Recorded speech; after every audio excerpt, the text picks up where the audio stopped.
This week on Dak and Jew, we are making Samin Nosrat Focaccia. Focaccia.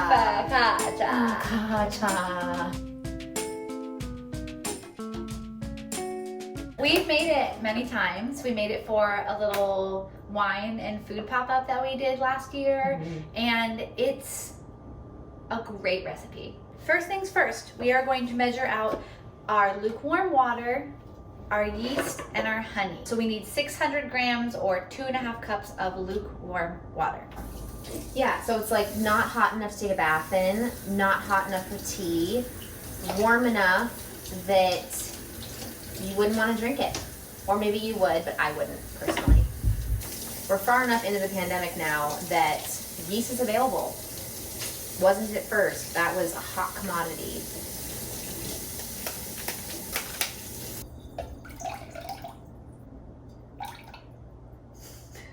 $5.99. Do we dare? Yeah. A single drop.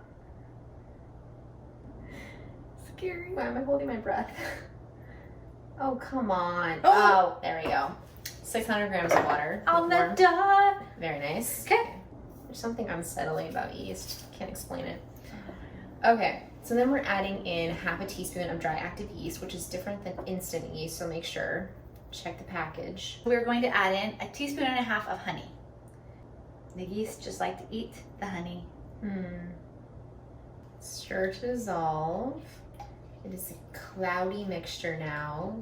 So we are going to now mix our flour and salt together. We're going to do 5 1/3 cups of flour and 2 tablespoons of kosher salt. 1 tablespoon if you have fine salt. Oh, how much did you say? 800 grams, Oh, yeah. 5.5 cups. Oh.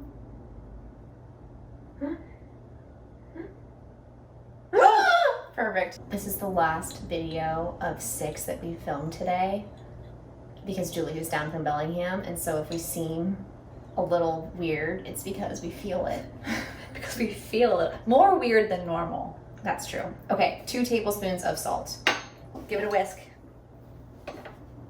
And all of the dishes are dirty. They're all in the dishwasher, which is behind this. And we can't run it because it's too loud. Louder than big boy snoring. That's right. Again, all of our dishes are dirty. We are now going to combine our yeast mixture with our flour mixture and the olive oil.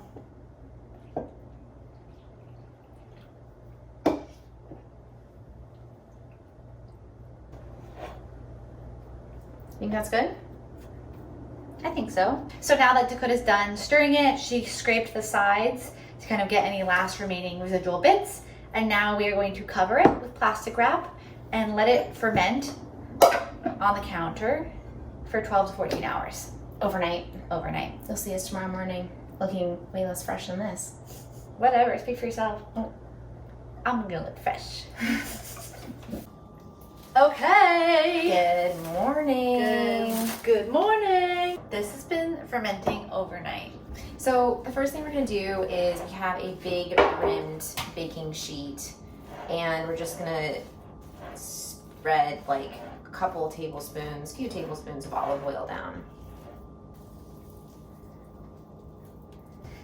Now Dakota's just gonna kind of use her hands to slowly spread out the dough. We're just gonna drizzle a little bit more olive oil on top.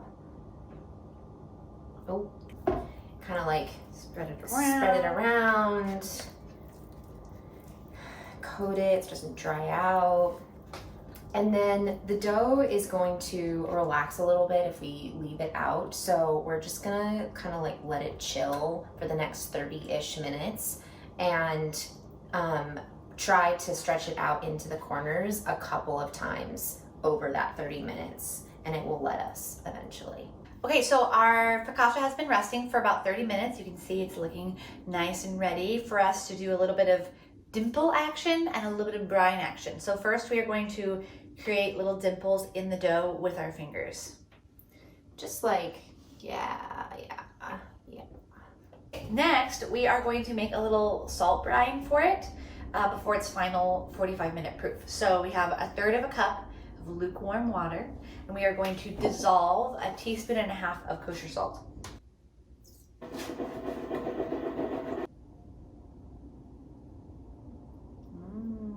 Now we're going to leave it for 45 minutes. Yeah, and we're gonna put it in kind of a warm place, probably on top of the oven.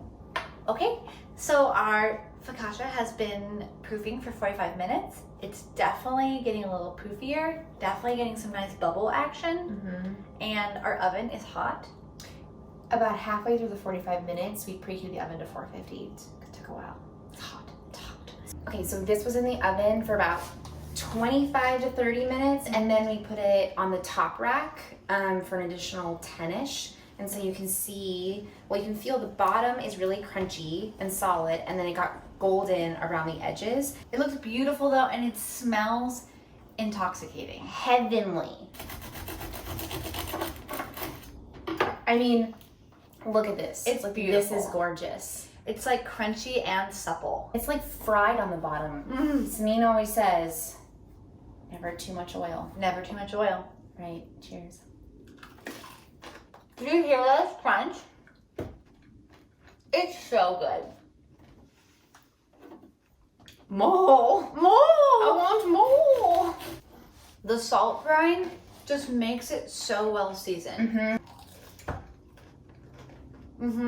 I'm sorry, but I love salty bread. Oh yeah. Like, I want seasoned bread.